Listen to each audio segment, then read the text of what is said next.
చారిత్రక పూర్వయుగ సంస్కృతుల్లో ప్రధానంగా ఈ 4 సంస్కృతులను మనం వన్ బై వన్ చర్చిస్తాం. అందులో మొట్టమొదటిది ప్రాచీన శిలాయుగ సంస్కృతి.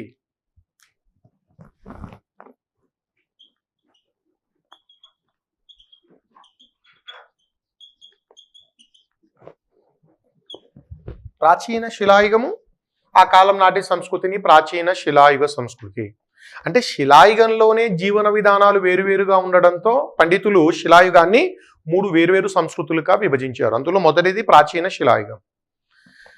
దీనికి ఇంగ్లీష్ పదము జనరల్గా ఈ ఇంగ్లీష్లో మనము గ్రీకు పదాన్ని వాడతామండి. మనం యాక్చువల్గా ఇంగ్లీష్ పదం వాడాలంటే ప్రాచీన అంటే ఓల్డ్, శిల అంటే స్టోన్, ఓల్డ్ స్టోన్ ఏజ్ అని చెప్పాలి. కానీ ఇక్కడ సాంప్రదాయం ఏంటంటే గ్రీకు పదం వాడడం జరుగుతుంది. ఓల్డ్ స్టోన్ ఏజ్ అనే పదాన్ని వాడకుండా గ్రీకు పదం మనము పేలియోలిథిక్ అనే పదాన్ని వాడతాము. Palaeolithic age, Palaeolithic culture, 2 Greek పదాల కలయిక ఇది. పేలియో అంటే ప్రాచీనము, ఓల్డ్. లిథిక్ అంటే స్టోన్, గ్రీకు భాషలో రాయిని శిలను లిథిక్ అంటాము. పేలియో అంటే ఓల్డ్, లిథిక్ అంటే స్టోన్. కాబట్టి ఇంగ్లీష్లో ఉన్న వాళ్ళు ఓల్డ్ స్టోన్ అనే పదాన్ని కాకుండా పేలియోలిథిక్ అనే టెక్నికల్ పదాన్ని మనం వాడాల్సి ఉంటుంది. కాబట్టి శిలాయుగ సంస్కృతి, ప్రాచీన శిలాయుగ సంస్కృతి లేదా పేలియోలిథిక్ కల్చర్ అనే పదాన్ని వాడతాం. ఎప్పటి నుండి ఎంతవరకు ఈ సంస్కృతి కొనసాగింది అని ఒకసారి మనం చూస్తే, ఆది నుండి మనిషి ఆవిర్భావం నుండి 10,000 BC వరకు, క్రీస్తుకు పూర్వము 10,000 వరకు ప్రాచీన శిలాయుగం అని చెప్పడం జరిగింది. ఓకే, మన ఆబ్జెక్టివ్ ఎగ్జామ్స్కు సంబంధించి ప్రాచీన శిలాయుగం గురించి ఆబ్జెక్టివ్ ఎగ్జామ్స్లో అడగడానికి ఉన్నటువంటి అంశాలను బ్రీఫ్గా వన్ బై వన్ నేను ఎక్స్ప్లెయిన్ చేస్తాను. అందులో ఒకటి,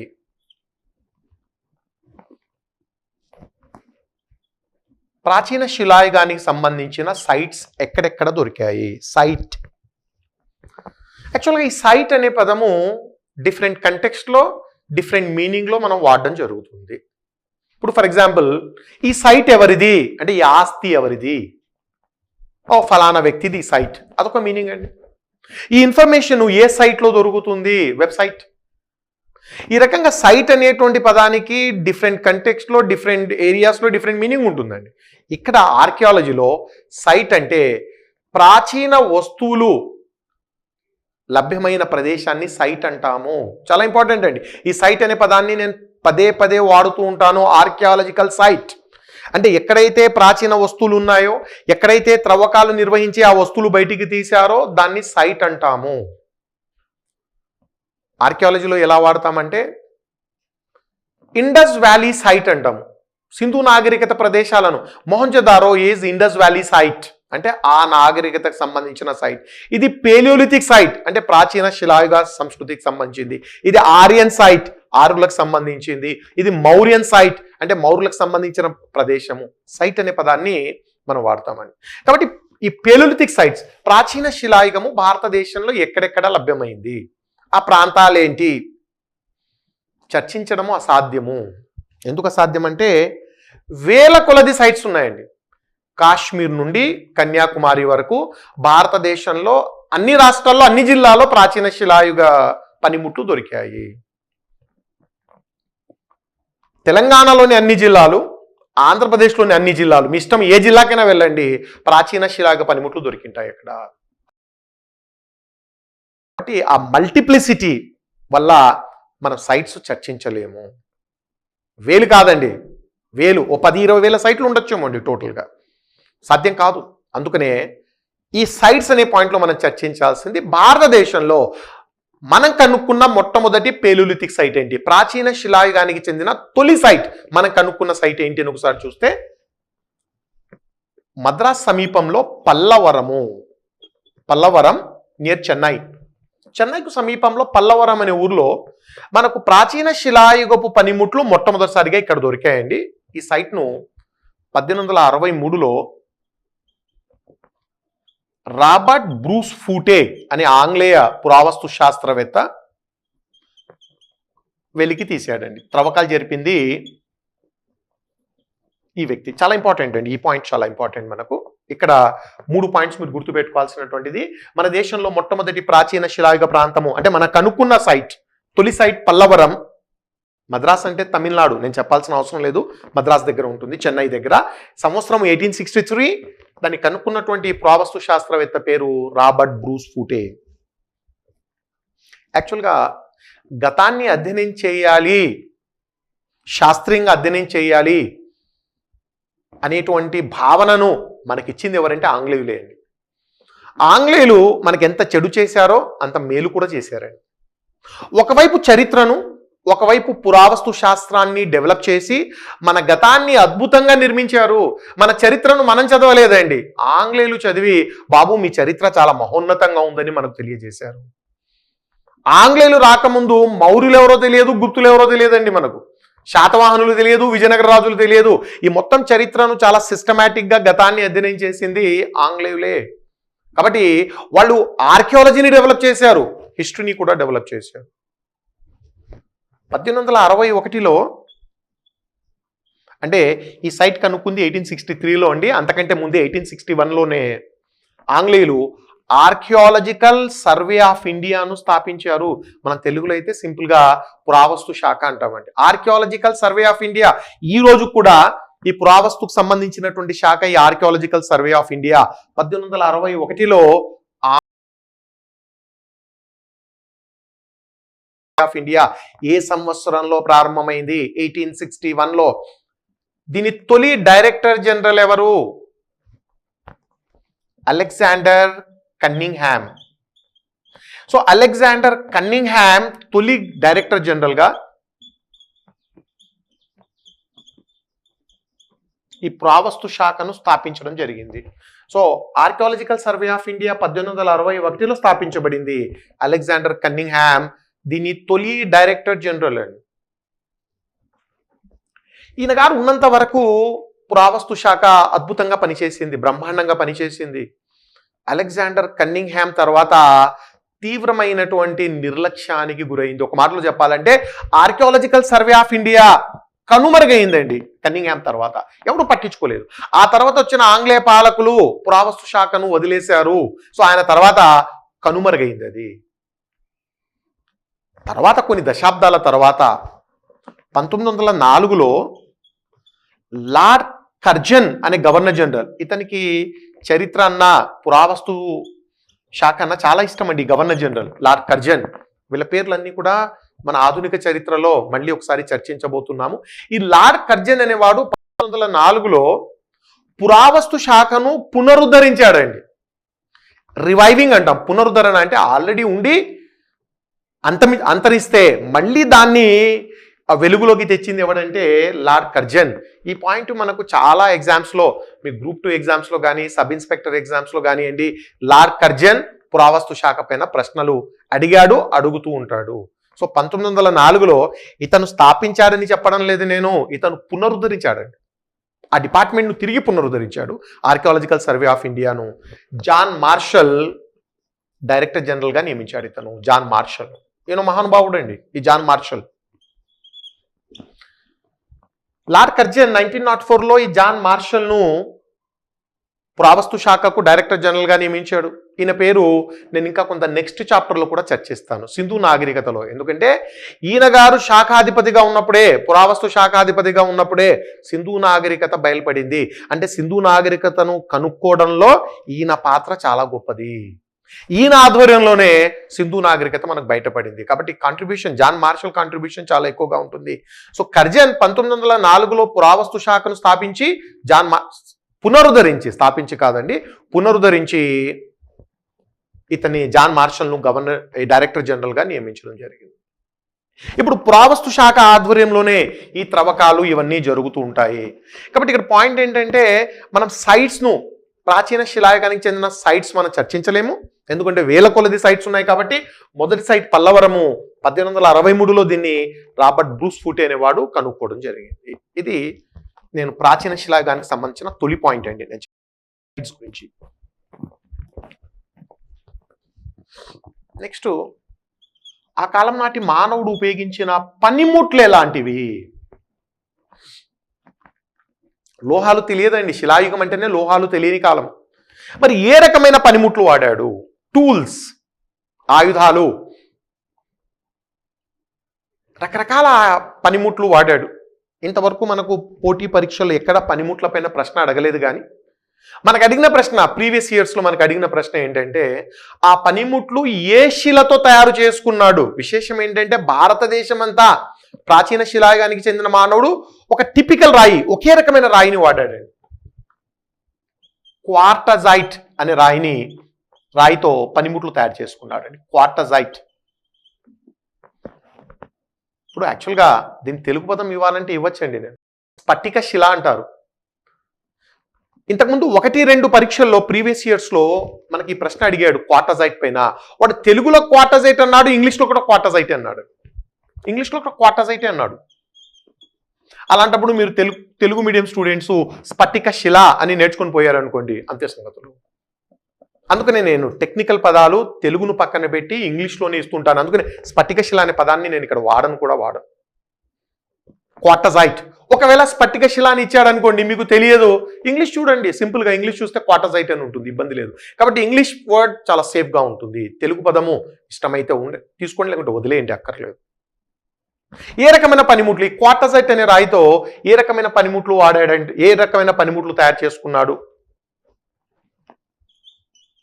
హ్యాండ్ యాక్సెస్, చేతి గొడ్డళ్ళు. జనరల్గా గొడ్డలి అంటే మన కర్రకు బిగించి వాడుతూ ఉంటాం అన్నమాట.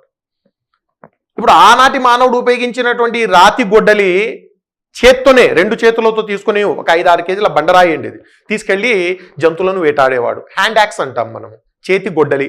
ట్రాన్స్లేషన్ అంతవరకు బాగానే ఉంటుంది. నెక్స్ట్ బ్లేడ్స్, రాళ్లతోనే బ్లేడ్లు. తెలుగులో బ్లేడ్కు తెలుగు పదం లేదండి, బ్లేడు అని తెలుగు లిపిలో రాసుకోవాలి. స్క్రాపర్స్, ఇందులో చర్చించేది ఏముండదండి, పేర్లు గుర్తుపెట్టుకోవడమే. స్క్రాపర్స్ ఏదో తెలుగు పుస్తకంలో చూశాను, స్క్రాపర్స్ను తెలుగు పుస్తకంలో ఇచ్చాడు, గీకుడు రాళ్ళు అని ఇచ్చాడండి. నేను ట్రాన్స్లేషన్తో సాటిస్ఫై కాలేదు. అందుకనే ఎక్కడైతే తెలుగు పదాలు ట్రాన్స్లేషన్ సరిగా లేదో నేను అక్కడ ఇంగ్లీష్ ఇస్తాను. స్క్రాపర్స్, గీకుడు రాళ్ళు అన్నాడు. ఫ్లేక్స్, ఈ పనిముట్ల పేర్లండి, ఎవరు ప్రావస్తు శాస్త్రవేత్తలు ఇచ్చిన పేర్లు ఈ ఫ్లేక్స్. తెలుగులో పెచ్చులు అన్నాడు, ఎక్కడో పెచ్చులు. ఈ తెలుగు పదాలు సాటిస్ఫాక్టరీగా లేవు ట్రాన్స్లేషన్, అందుకనే ఈ పనిముట్లు ప్రధానంగా. Hand access, blades, scrapers, flakes ఇవి ఎప్పుడు అడగలేదు, కానీ మనకు ఈ క్వార్టజైట్ పైన మాత్రం అడిగాడు. సో ఆనాటి మానవుడు క్వార్టజైట్ అనే రాయితోనే తన ఈ పనిముట్లన్నీ ఆ రాతితో తయారు చేసుకోవడం జరిగింది. దాదాపు ఈ వేలాది ప్రదేశాలు బయటపడ్డాయి. ఆ వేలాది ప్రదేశాల్లో ఈ పనిముట్లు మనకు లభ్యమయ్యాయి.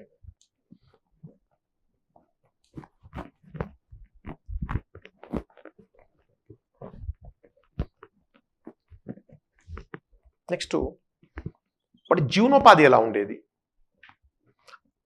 జీవనోపాధి, ఆనాటి మానవుడు వేట మరియు ఆహార సేకరణ పైన దృష్టి పెట్టాడు. వాడి జీవితం అంతా జంతువులను వేటాడటము, ఆహారాన్ని సేకరించడము. మన ఇంగ్లీష్లో దీన్ని ఏమంటామంటే హంటింగ్ అండ్ గ్యాదరింగ్ ఎకానమీ అంటాము. Hunting and gathering economy. Hunting అంటే జంతువులను వేటాడడము, గ్యాదరింగ్ అంటే కాయలు, పండ్లు, ఆకులు, అలుములు ఏరుకొని రావడం అండి, సేకరణ. కాబట్టి 2 వేటాడడము, హంటింగ్ జరుగుతుంది, food hunting and food gathering. ఇది ఆనాటి మానవుడి యొక్క జీవనోపాధి, సబ్సిస్టెన్స్, లైవ్లీహుడ్. అదండి లైవ్లీహుడ్. మొత్తం రోజంతా దీనిపైనే గడిపేస్తాడు. ఆహారాన్ని సేకరించాలి, ఆహారాన్ని వేటాడాలి. ఇక్కడ చాలా అద్భుతమైనటువంటి పని విభజన, డివిజన్ ఆఫ్ వర్క్. జనరల్గా వేట పురుషులు చేపడతారు, ఆహార సేకరణ మహిళలు చేపడతారు. కాబట్టి ఆనాటి సమాజం నుండి నేటి సమాజం వరకు స్త్రీ పురుషుల మధ్య పని విభజన జరిగింది, తప్పనిసరి. ప్రస్తుత సమాజాన్ని మనం చూస్తే బయట పని మొత్తము పురుషుడు చేయాలి, ఇంట్లో వంట పని, ఇంటి పని స్త్రీ చేయాలి. ఎందుకు ప్రతి సమాజంలో ఈ విభజన ఉంటుంది అనేది ప్రశ్న. ఎందుకు మహిళలు ఇంటి పని వంట పని చేయాలి, పురుషులు బయటికి వెళ్ళి చేయాలి? ఏం మహిళలు బయటికి వెళ్తే పని చేయలేరా? మహిళలకు ఆ సామర్థ్యం లేదా? బ్రహ్మాండంగా చేయగలరండి. మహిళలు పరిశ్రమలో పని చేయగలరు, మహిళలు ఉద్యోగాలు చేయొచ్చు, మహిళలు బిజినెస్ చేస్తారు, మహిళలు డబ్బు సంపాదించే కెపాసిటీ ఉంది. అయినా సమాజం ఏమంటుందంటే నువ్వు ఇంట్లో ఉండి వంట పని ఇంటి పని చూసుకో, వీడెళ్ళి బయటికి పురుషుడు వెళ్ళి సంపాదిస్తాడు. ఎందుకు సమాజం ఈ రకంగా నియమాలు ఎందుకు చేస్తుంది? మహిళలు ఈ పనే చేయాలి. ఇక్కడ కూడా మహిళలు ఆహార సేకరణ మాత్రమే చేపట్టాలి, వేటలో మాత్రం పురుషులు వెళ్ళాలి. ఎందుకు ఈ నియమాలు?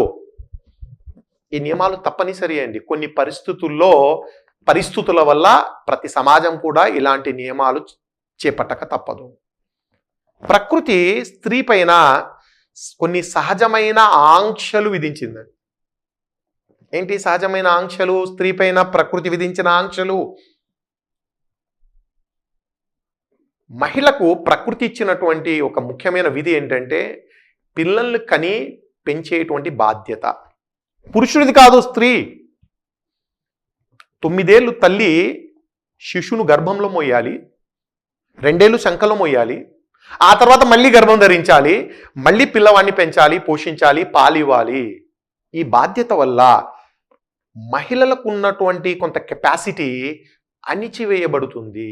ఎలాగంటే ఇప్పుడు మహిళలు బయటికి వెళ్ళి ఉద్యోగం చేయమంటే బ్రహ్మాండంగా చేస్తారండి. పురుషుల కంటే బాగా కూడా చేయగలరు. కానీ సమస్య ఏంటంటే ఆవిడ గర్భవతిగా ఉన్నప్పుడు కానివ్వండి, లేదా ప్రసవించిన తర్వాత సంకలో పిల్లవాడిని పెట్టుకొని కానీ ఆ ఉద్యోగం చేయలేదు, పరిశ్రమలో పనిచేయలేదు. అందుకనే ప్రైవేటు సంస్థలన్నీ కూడా మహిళలకై వెంటనే గర్భము లేదా చంటి పిల్లాడు ఉన్నాడంటే ఉద్యోగం నుంచి తీసేసేటువంటి పరిస్థితి ఉంది. ఇక ప్రభుత్వాలు సంక్షేమ ప్రభుత్వాలు కాబట్టి మెటర్నిటీ లీవ్ ఇస్తున్నాయి. కారణం ఏంటి? మహిళలు వాళ్ళు చేయగలరు, కానీ ఈ ఆంక్షల వల్ల వాళ్ళు చేయలేని పరిస్థితి. అందుకనే మన పెద్దలు ఏం చేశారంటే పని విభజన జరిగేటప్పుడు అమ్మ నీ గర్భంలో శిశువు గర్భంలో ఉన్నా సంకలో ఉన్నా నువ్వు ఆ పని చేయగలగాలి. ఏ పని అయితే చేయగలవు, బయటి పని అయితే సాధ్యం కాదు. కాబట్టి ఇంటి పని వంట పని నువ్వు చూసుకో. ఇంటి పని వంట పని ఉందనుకోండి, పిల్లవాడితో పాటుగా ఆ పని చేసుకోవడము ఆ స్త్రీకి సాధ్యము. అంతేగాని మహిళలకు కెపాసిటీ లేదని మహిళలు బయట పని చేయలేరని కాదండి. ఇలాంటి కొన్ని ఆంక్షల వల్ల ఇలాంటి కొన్ని ప్రత్యేకమైన విధులు నిర్వర్తించాల్సినటువంటి అవసరం ఉంది. కాబట్టి మహిళలను ఇంటికి పరిమితం చేసేటువంటి ప్రయత్నం జరిగింది. అంటే ఇది అన్అవాయిడబుల్ అయిపోయింది. ఇలాంటిది ఇక్కడ ఎందుకు మహిళలు వేటలో ఎందుకు వెళ్ళకూడదంటే అదే సమస్య అండి. శిశువు గర్భంలో ఉన్న సంకలో ఉన్న జంతువులను వేటాడడం అనేటువంటిది చాలా రిస్క్తో కూడినటువంటిది. మహిళ చేపట్టలేదు. ఆ శిశువును గర్భంలో కానీ సంకలో పెట్టుకుని జంతువు వెంట పరిగెత్తడం సాధ్యం కాదు. వేట అనేటువంటిది చాలా ప్రమాదకరమైనది. నెక్స్ట్ వీడియోస్లో ఈ శిలాయుగంలో మానవుడు గీసిన కొన్ని బొమ్మలు చూపిస్తాను. చాలా అద్భుతమైన పెయింటింగ్స్ వేశాడండి. అంత ప్రాచీన కాలంలో అనాగరిక మానవుడికి కూడా కళాహృదయం ఉంది. చాలా అద్భుతంగా రాళ్లపైన పెయింటింగ్స్ వేశాడండి. ఎలాంటి పెయింటింగ్స్ ఉన్నాయంటే ముఖ్యంగా వేటాడే పెయింటింగ్స్ ఎక్కువగా ఉంటాయి. తాను జంతువు వెంట పరిగెత్తుతూ ఉంటాడు. కొన్ని పెయింటింగ్స్లో జంతువు ఇతన్ని తరుముతూ ఉంటుంది, ఇతను తరిమేటువంటి అంటే జంతువును మనిషి తరుముతున్న పెయింటింగ్స్ ఉన్నాయి. కొన్ని వాటిలో మనిషిని జంతువు తరుముతూ ఉంటుంది. ఒక పెయింటింగ్లో జంతువును వేటాడాడు, జంతువు చనిపోయింది. మరికొన్ని పెయింటింగ్స్లో ఆ జంతువు తిరగబడి వీడిని చంపితే రక్తపు మడుగులో పడి ఉన్నాడు. అంటే ఆ పెయింటింగ్స్ వల్ల ఆనాడు వేట అనేటువంటిది ఎంత ప్రమాదకరమో, మరి అలాంటి ప్రమాదకరమైనటువంటి ఆ కార్యక్రమంలో గర్భవతిగా ఉన్నటువంటి మహిళ లేదా పిల్లవాడిని సంకలో పెట్టుకున్నటువంటి మహిళను ఇన్వాల్వ్ చేయడం సాధ్యం కాదు. అందుకని ఆమెకి ఏమంటారంటే మీరు ఆహార సేకరణలో వెళ్ళండి, కాయలు పండ్లు ఆకులు అలుములు వేరుకొని రావాలి. కాబట్టి పిల్లవాడిని సంకలో పెట్టుకొని అవి వేరుకొని రా. కాబట్టి ఈ పని విభజన జరిగేటప్పుడు ఇలాంటి కొన్ని సహజమైనటువంటి అంశాలను పరిగణలో తీసుకోవాల్సిందే. కాబట్టి నేను ఇక్కడ పాయింట్ ఏంటంటే శిలాయుగాల నుండి మనకు gender based division of work ఉంది. సెక్స్ బేస్డ్గా జెండర్ బేస్డ్గా పని విభజన జరిగింది. ఇది ప్రధానంగా ఆనాటి ఆర్థిక వ్యవస్థ అండి, ఆర్థిక కార్యక్రమాలు.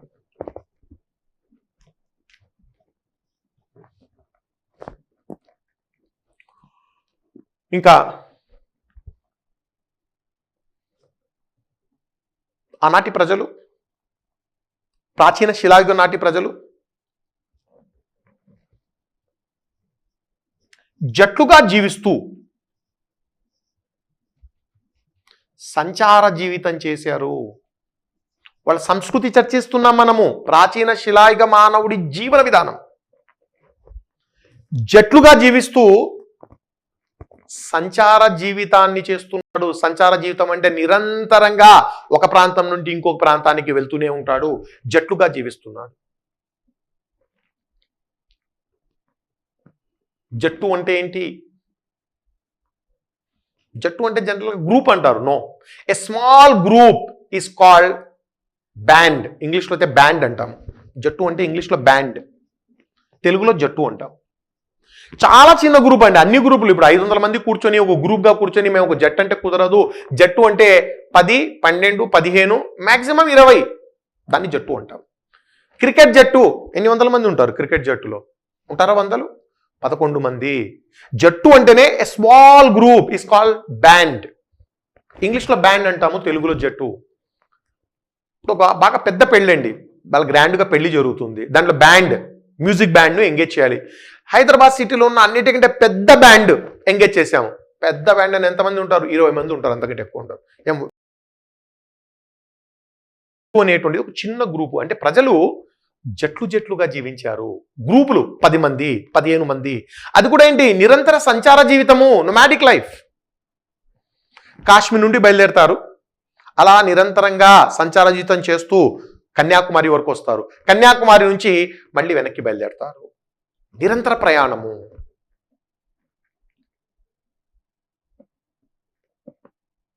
ఎందుకు అలా జరిగింది? ఎందుకు ఒక 1000 మంది, 2000 మంది కలిసి ఒకే చోట స్థిర నివాసం ఏర్పాటు చేసుకొని ఒక గ్రామంలో ఎందుకు ఉండకూడదు? ఒక విలేజ్ను ఎందుకు స్థాపించుకోకూడదు? సాధ్యం కాదు. ఎందుకు సాధ్యం కాదంటే ఈ పై పాయింట్ వల్ల అండి. వీడి ఆర్థిక వ్యవస్థ వేటపైన ఆధారపడి ఉంది.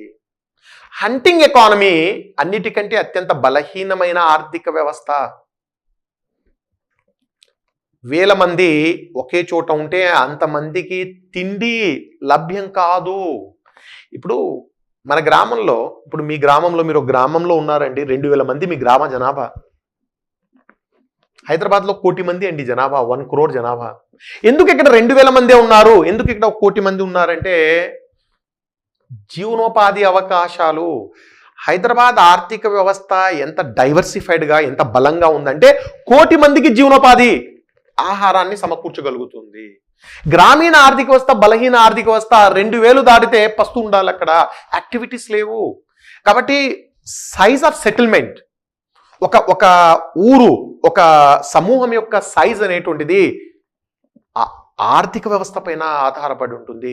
అంటే గ్రామీణ ఆర్థిక వ్యవస్థ బలహీనంగా ఉండి 2000 మంది కంటే ఎక్కువగా ఆహారాన్ని ఇవ్వలేదండి. కాబట్టి అక్కడ సాధ్యం కాదు. 2000 కంటే జనాభా రాదు. కానీ హైదరాబాద్ 1 కోటి. అలాగే హంటింగ్ ఎకానమీ అనేటువంటిది వేలాది మందికి జీవనోపాధి కల్పించలేదు. అందుకనే 10, 15, 20 అది కూడా ఏంటి? నిరంతర సంచార జీవితం. ఎందుకు సంచార జీవితము? జంతువులను వెతుక్కుంటూ వీడు ఒకవేళ స్థిర నివాసం ఏర్పాటు చేసుకొని ఒక గ్రామం నిర్మించుకొని 5000 మంది కలిసి ఉన్నారనుకోండి, అందరూ పస్తులతో చావాల్సి ఉంటుంది. అందుకనే 10, 15, 20 మంది అది కూడా జంతువులను వెతుక్కుంటూ కొన్ని లక్షల సంవత్సరాలు తిరుగుతూనే ఉన్నారు, వెళ్తూనే ఉన్నారు, తిరుగుతూనే ఉన్నారు. సో ఆ రకంగా ఈ సంచార జీవితాన్ని చేయడం జరిగింది. ఇక్కడ ఇంకొక పాయింట్ మనం ఇక్కడ గమనించాల్సిన పాయింట్ ఏంటంటే, ప్రాచీన శిలాయుగ మానవుడు చాలా దురదృష్టవంతుడండి. ఎందుకంటే ఆ కాలం అంటే ఇది ఆది నుండి 10,000 BC కాలంలో వాతావరణ పరిస్థితులు అనుకూలంగా లేవు. ఈ ప్రాచీన శిలాయుగము ఏదైతే పేలియోలిథిక్ పీరియడ్ అంటున్నామో, ఇది మనకు ప్లిస్టోసిన్ యుగానికి సంబంధించింది. ప్లిస్టోసిన్ యుగము.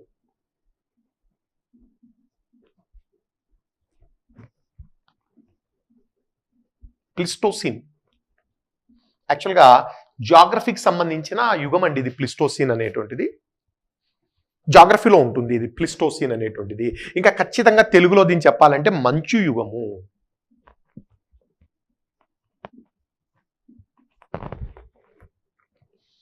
బహుశా మీరు ఆఫ్లైన్ క్లాస్లో ఎదురుగా కూర్చున్నా ఇంత రాసి ఇంత స్లోగా నేను చెప్పి ఉండకపోవచ్చు. ఇక్కడ ఏంటంటే మీరు ఎదురుగానే ఉంటే మీకు అర్థమైందా లేదా అనేటువంటిది మీరు మాట్లాడడం ద్వారా, మిమ్మల్ని చూడడం ద్వారా నాకు అర్థమవుతుంది కాబట్టి వెళ్ళేవాడిని. ఇప్పుడు ఈ కాంటాక్ట్ లేదు కాబట్టి వీలైనంత స్లోగా, వీలైనంత క్లియర్గా ప్రతిదీ కూడా ఎక్స్ప్లెయిన్ చేసి బోర్డు మీద రాసే ప్రయత్నం చేస్తున్నాను. బహుశా ఆఫ్లైన్ క్లాస్లో ఇంత కూడా జరగదు. ఎందుకంటే ఒకవేళ మీకు అర్థం కాకపోతే నన్ను వచ్చి అడుగుతారు, నేను మీ ఫేసెస్ చూస్తే నాకు అర్థమవుతుంది మీ పరిస్థితి ఏంటి. ఆ పరిస్థితి లేదు కాబట్టి చాలా జాగ్రత్తగా ప్రతి పదాన్ని ఇంగ్లీష్ అండ్ తెలుగు. ఈ స్టార్టింగ్ క్లాసెస్ అండి, నెక్స్ట్ నేను చెప్పాను 100కు పైగా వీడియోలు వస్తాయని. ఆ చివరి వీడియోలో కూడా ఇదే పద్ధతి ఉంటుంది, ఇదే రకంగా వెళ్ళడం జరుగుతుంది. అంటే పాయింట్ ఏంటంటే మీరు ఫిజికల్గా లేరు కాబట్టి నేను చాలా జాగ్రత్తగా వ్యవహరించాల్సి ఉంటుంది. ఏంటి మంచు యుగము? ఈ 10,000 BC కంటే ముందు మొత్తం భూభాగం అంతా మంచుతో కప్పబడి ఉన్నటువంటి కాలము. జాగ్రఫీలో దీన్ని మంచు యుగము, ఐసేజ్ అండి. టెక్నికల్గా ప్లిస్టోసిన్ యుగము అంటారు. ప్రాచీన శిలాయుగ మానవుడు ప్లిస్టోసిన్ యుగంలో జీవించాడు. అంటే మొత్తం భూభాగం అంతా మంచుతో కప్పబడి ఉన్నటువంటి కాలము. అంటే అక్కడ ఉన్నటువంటి టెంపరేచర్ సే -30 డిగ్రీలు అండి అనుకోండి. మరి -30 డిగ్రీల ఆ యొక్క క్లైమేట్లో ఉంటున్నటువంటి వ్యక్తికి ఆహార లభ్యత సాధ్యమా? ఆహారం అంటే వాటికి జంతువులు ఉండాలండి, జంతుజాలం, వృక్షజాలం. వాటికి పళ్ళు, కూరగాయలు ఇవన్నీ రావాలంటే వృక్షజాలం కావాలి, ఫ్లోరా అండ్ ఫౌనా. మరి ఈ కండిషన్స్లో సాధ్యమా? ఆర్కిటిక్కో అంటార్కిటిక్కో వెళ్ళండి, రకరకాల జీవాలు, రకరకాల చెట్లు కనిపిస్తాయా? మంచు ఎడారి అంటే చెట్లు పెరగాలన్నా, జంతువులు పెరగాలన్నా శీతోష్ణ స్థితి పరిస్థితులు సక్రమంగా ఉండాలి. -30, -40 డిగ్రీలలో చెట్లు పెరగవు, జంతువులు పెరగవు. ఇవి రెండు లేకపోతే ఆహార కొరత. ఎందుకు ప్రజలు జట్టుగా 15 మంది ఒక జట్టుగా జీవిస్తున్నారు, అది కూడా సంచార జీవితం చేస్తున్నారు? కారణము ఇదే అండి. జియోగ్రఫికల్ ఫ్యాక్టర్స్, భౌగోళిక పరిస్థితులు మీ సంస్కృతిని ప్రభావితం చేస్తున్నాయి. 100 మంది 1000 మంది కలిసి ఒక చోట నివసించలేని పరిస్థితి. కారణం ఏంటంటే ఈ మంచు యుగం అండి, ప్లిస్టోసిన్ యుగము. కాబట్టి మానవుడి అభివృద్ధికి పెద్ద ఆటంకిగా మారింది ఈ మంచు యుగము. దురదృష్టవంతుడు అని చెప్పాలండి ఇక్కడ. అందుకనే ఇప్పుడు మీరు ఈ మంచు ప్రాంతాల్లో వెళ్ళారనుకోండి, ఆర్కిటిక్లో ఏంటి, ఏదో ఒక రకమైన జీవి కనిపిస్తుందండి. ఆ మంచు ఎలుగుబంటి, లేదా ఒక రకమైనటువంటి ఫిష్, లేకపోతే 2 రకాలైన చెట్లు. అంతేగాని జంతుజాలం, వృక్షజాలం అక్కడ డైవర్సిఫైడ్గా ఉండదు. అది వాడి పరిస్థితి, ఆనాటి మానవుడి పరిస్థితి. కాబట్టి స్థిర నివాసం సాధ్యం కాదు. స్థిర నివాసం అంటే చస్తాడు. పెద్ద సమూహాలు ఉండడానికి అవకాశం లేదు. కాబట్టి జట్లుగా జీవించాల్సిన పరిస్థితి. సో ఇది ప్రాచీన శిలాయుగానికి సంబంధించినటువంటి పాయింట్.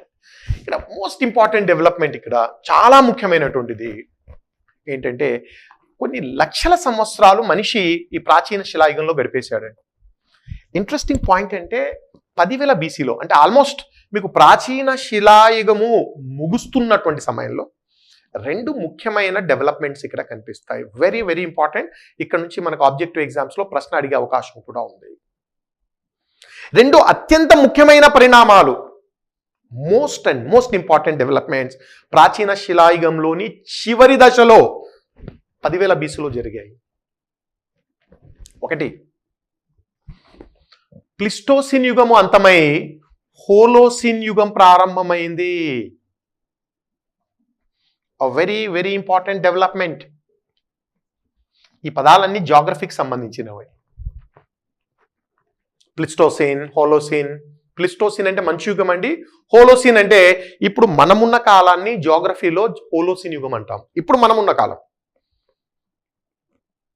అత్యంత సింపుల్గా చెప్పాలంటే ప్లిస్టోసిన్ యుగానికి హోలోసిన్ యుగానికి తేడా ఏంటంటే, ప్లిస్టోసిన్ అంటే -30 డిగ్రీలు అండి, హోలోసిన్ అంటే +30 డిగ్రీ సెంటిగ్రేడ్స్. ఇప్పుడు మనకున్నటువంటి ఆ వాతావరణ పరిస్థితులను హోలోసిన్ అంటాము.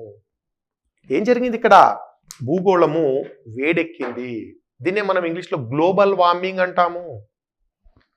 10,000 BC తర్వాత భూమి వేడెక్కడం స్టార్ట్ అయ్యింది. ఈ గ్లోబల్ వార్మింగే మానవుడిని అత్యున్నతమైన నాగరికతను అభివృద్ధి చేయడానికి కారణమైంది. ఆ గ్లోబల్ వార్మింగ్ జరగకపోయింటే, ఆ మంచు కరగకపోయింటే, ఆ మంచు కరిగి నదులు ప్రవహించకపోయింటే, ఆ శీతోష్ణ స్థితి వల్ల జంతుజాలము వృక్షజాలం పెరగకపోయింటే ఈనాడు ఈ నాగరికతలు అభివృద్ధి చెందేవి కావు. ఈ క్లైమేటిక్ చేంజెస్ అనేటువంటివి గ్లోబల్ వార్మింగ్ వల్ల క్లైమేటిక్ చేంజెస్ రావడము, వేడెక్కడం వల్ల మంచు కొండలన్నీ మంచంతా కరిగి నదులు ఏర్పడ్డామండి. ఇప్పుడు ఎప్పుడైతే మీకు 30 డిగ్రీల సెంటీగ్రేడ్ టెంపరేచర్కి వచ్చిందో జంతువులు వృక్షాలు పెరగడానికి భూమి అనుకూలమైనటువంటి ప్రదేశంగా మారింది. మానవ అభివృద్ధికి బీజాలు పడింది హోలోసీన్ యుగంలోనే. అందుకనే మానవుడు అభివృద్ధి చెందడానికి భౌగోళిక పరిస్థితులు చాలా చాలా ప్రధాన పాత్రను పోషించాయి.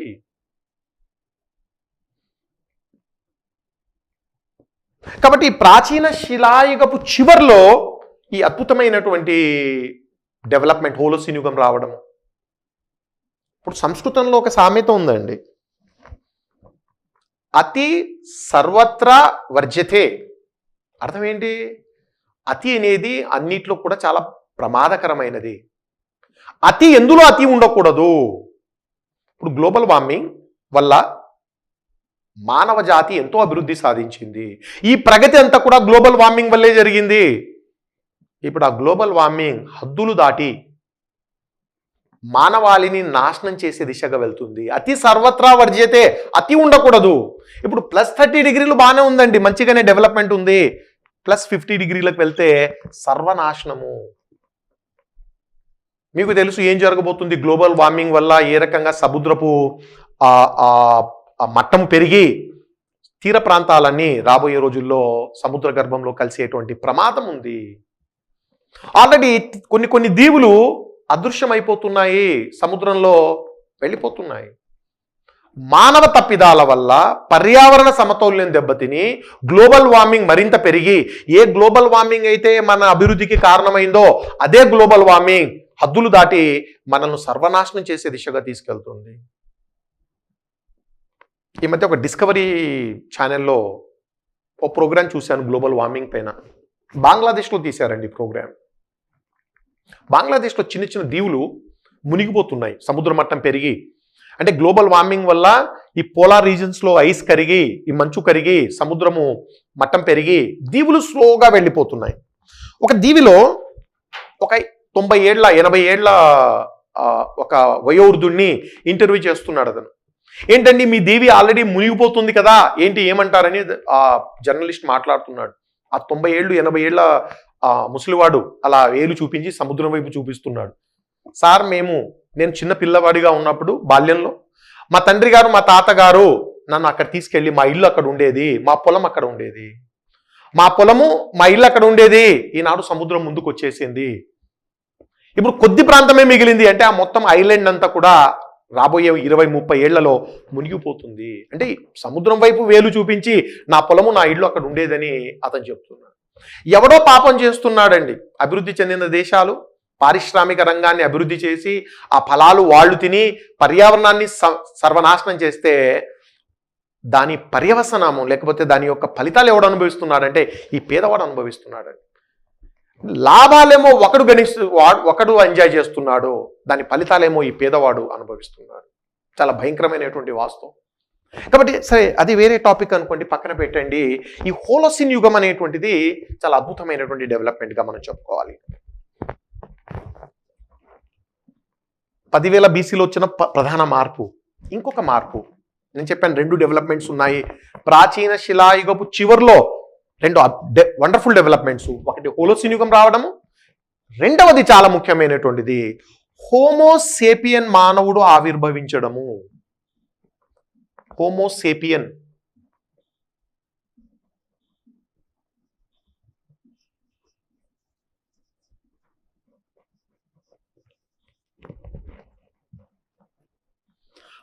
BCలో అంటే ప్రాచీన శిలాయుగపు చివర్లో హోమోసేపియన్ జాతి మానవుడు ఆవిర్భవించాడు. కాబట్టి హోమోసేపియన్ జాతి మన జాతి ఈనాడు నిటారుగా నిలబడి మాట్లాడుతూ ఉన్నటువంటి మనమందరం కూడా హోమోసేపియన్ జాతి వాళ్ళము. సింపుల్గా చెప్పాలంటే ఆధునిక మానవుడు హోమోసేపియన్ జాతికి చెందినవాడు. ఇతను 10,000 BCలో ఆవిర్భవించాడు. హోమోసేపియన్ అనేది లాటిన్ పదం అండి. దాని అర్థం ఏంటంటే హోమోసేపియన్ అంటే ఆలోచన పరిజ్ఞానం ఉన్నవాడు, వివేకవంతుడు, థింకింగ్ మ్యాన్. ఆలోచన పరిజ్ఞానం ఉన్నవాడు, వివేకవంతుడు.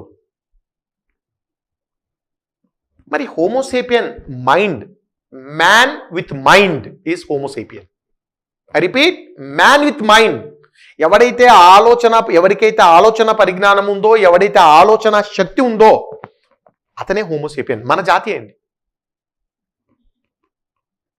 మరి ఈ ఆలోచన పరిజ్ఞానం ఉన్న హోమోసేపియన్ మానవుడు 10,000 BCలో జన్మిస్తే, మరి అంతకంటే ముందు ప్రాచీన శిలాయుగం అంటే 14 లక్షల సంవత్సరాలు అని చెప్పాను, అక్కడ స్టార్ట్ అయింది. మరి ఆ మానవుడు ఎవడు? హోమోసేపియన్ జాతి కంటే ముందు అనేక జాతులు, అనేక రకాల మానవులు ఉన్నారు. హోమోసేపియన్ జాతి రావడానికి కొన్ని లక్షల ఏళ్ళు పట్టింది. యాక్చువల్గా హిస్టరీ స్టూడెంట్గా మనం అంత డీటెయిల్గా వెళ్ళాల్సిన అవసరం లేదు. ఆంథ్రోపాలజీ మీరు చదివారనుకోండి, హోమోసేపియన్ కంటే ముందున్న జాతులు ఏంటి? రామాపిథికస్ జాతి, ఇది మనకు అక్కర్లేదండి. హోమో ఎరెక్టస్ జాతి,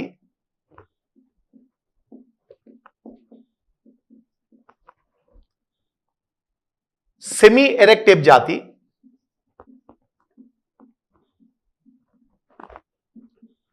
నియాండర్తల్ జాతి. ఇదంతా ఫిజికల్ ఆంథ్రోపాలజీ వాళ్ళు చదువుకుంటారు, మనకు అక్కర్లేదండి. అంటే హోమోసేపియన్ కంటే ముందు ఈ జాతి మానవులు నియాండర్తల్, సెమీ ఎరెక్టేప్, హోమో ఎరెక్టస్, రామాపిథికస్ వీళ్ళందరూ ఉన్నారు. మీరు ఎప్పుడైనా ఈ డార్విన్ మానవ పరిణామ సిద్ధాంతం చెప్పాడండి. తొలి మానవుడు, ప్రస్తుత మానవుడు ఒక పరిణామ క్రమంలో ఆవిర్భావం జరిగింది. మీరు డార్విన్ పిక్చర్ చూసింటారు ఎక్కడైనా. అంటే డార్విన్ పిక్చర్ అంటే అతను మానవ పరిణామ క్రమాన్ని వివరించాడు. మొట్టమొదటి మానవుడు ఎలా ఉండేవాడంటే నిటారుగా నిలిచి ఉండేవాడు కాదండి, వంగి, శరీరం అంతా రోమాలు, దవడలు ముందుకొచ్చి. ఒక్క మాటలో చెప్పాలంటే ఇక్కడ చెప్పాను, ఏప్ అంటే తోకలేని పెద్ద కోతిని, వానరాన్ని ఏప్ అంటారండి. టాల్ మంకీ వితౌట్ ఎ టేల్. మనిషి వానరం లాగా ఉండేవాడు. క్రమక్రమంగా మార్పులు వస్తూ నియాండర్తల్ తర్వాత హోమోసేపియన్. ఈ మార్పు రావడానికి కొన్ని లక్షల ఏళ్ళు పట్టింది. బట్ పాయింట్ ఏంటంటే ఈ జాతి మానవుడికి, ప్రాచీన శిలాయుగంలో జీవించిన ఈ మానవుడికి మైండ్ లేదు, ఆలోచన పరిజ్ఞానం లేదు. అందుకని లక్షల ఏళ్ళు ఆ వేటాడి ఆ జంతువులను చంపి తినేవాడు, దొరక్కపోతే పస్తులు ఉండేవాడు. మైండ్ లేని మానవుడండి.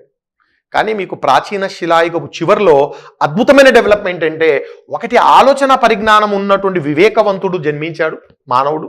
రెండవది మీకు భౌగోళిక పరిస్థితులు అనుకూలంగా మారాయి. అంటే ఇప్పుడు ఇక్కడ మైండ్ ఉంది, ప్లస్ ఇక్కడ ఆ యొక్క పరిస్థితులు అనుకూలంగా ఉన్నాయి. ఫలితం ఏంటి? జెట్ స్పీడ్తో డెవలప్మెంట్ జరుగుతుంది. ఇక అభివృద్ధిని ఎవరు ఆపలేరండి. మైండ్ ఒకవైపు, అనుకూలమైన పరిస్థితులు మరొక వైపు.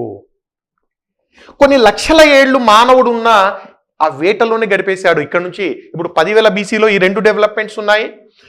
నాగరికత ఎప్పుడు వచ్చిందని చెప్పాను? 2500 BCలో సింధు నాగరికత వచ్చింది. ఎంత టైం తీసుకున్నాడు? Hardly 7,000 years. 7,500 సంవత్సరాల్లోనే బ్రహ్మాండమైన నాగరికత డెవలప్ చేయగలిగాడంటే హ్యాట్స్ ఆఫ్ హోమోసేపియన్. కాబట్టి ప్రాచీన శిలాయుగం తర్వాత ఆ అభివృద్ధి జెట్ స్పీడ్తో వెళ్ళిపోతుంది. అభివృద్ధికి కారణం ఏంటంటే ఈ రెండు, హోలోసిన్ యుగం రావడము, రెండు ఆలోచన పరిజ్ఞానం ఉన్న మానవుడు రావడము.